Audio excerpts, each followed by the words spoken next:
I heard her laughter before I saw him. A quiet, calculated laugh that didn't belong to me anymore. My pulse didn't spike, not outwardly, but beneath my skin. Something cold, precise began to coil. I'd caught them before. Not in the act, not yet. Just a glance, a tilt of a shoulder, a whisper of familiarity in a crowded room. Enough. The meeting had been routine, or so I thought. I walked in, papers in hand, the faint hum of the office buzzing like static in my ears. Then her eyes, hers, cold, corporate, untouchable, locked on mine. And behind her, him, my wife's secretary. Her hand brushed his, fleeting, meaningless to anyone else. To me, it was a knife. I said nothing. I smiled. I nodded. The room applauded a deal I hadn't made, figures I hadn't approved. And then it came. "Zachary, your services are no longer required."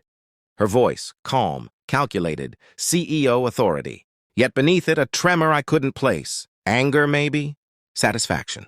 She didn't look at me. She didn't need to. Her secretary, the one who'd learned her smiles and secrets, stepped forward. My replacement.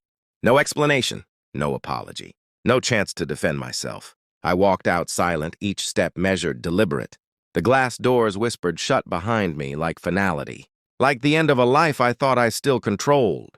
My mind was quiet, cold, detached, but the storm inside churned with careful precision, rage, betrayal, strategy. I parked across the street, watching her leave in her sleek black SUV, him beside her, laughing, oblivious. That's when he appeared, a stranger. The kind of man who walks into a scene and doesn't belong, but somehow owns it.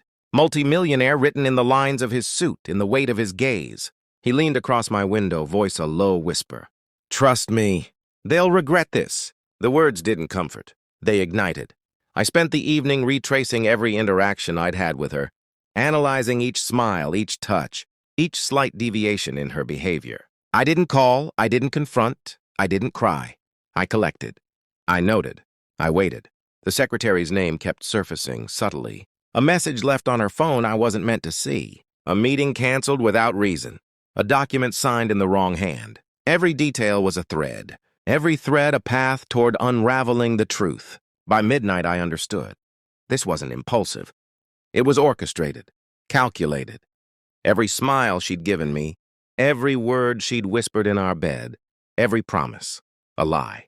My blood ran colder with each realization, and still I smiled to the world. I would uncover the full story, quietly, strategically, and when I did, they would understand in ways they couldn't imagine.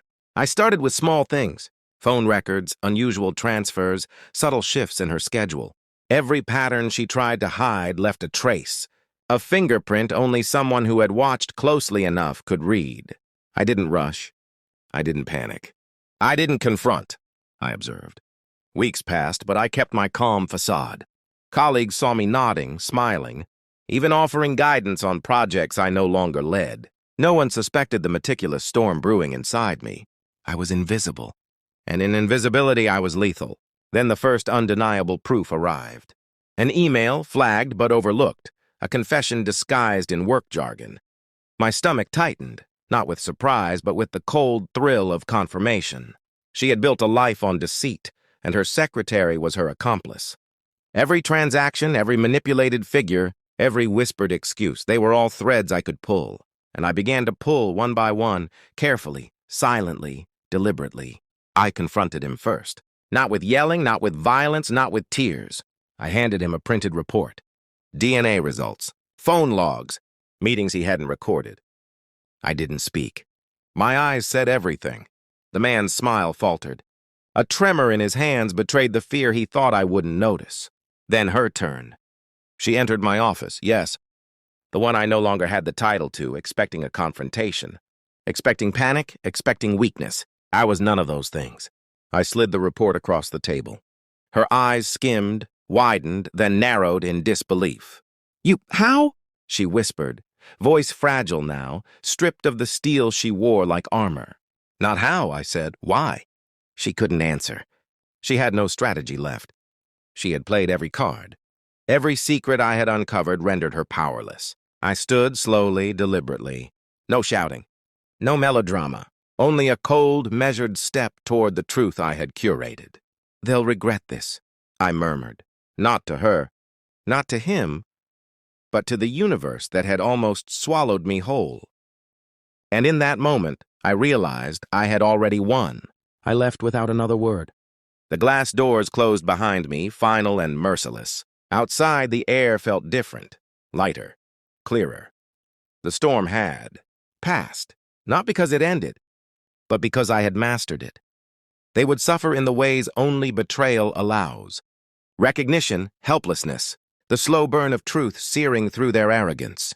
And I would watch from a distance, unbroken, untouchable, free of the chains they tried to bind me with. No tears, no revenge for sport, only precision, only clarity, only the cold. Absolute knowledge that I had survived what they had thought would destroy me.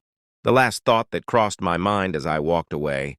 Some people build walls to hide themselves. Others, like me, learn to walk past them, step by calculated step, until they collapse on their own. And they did.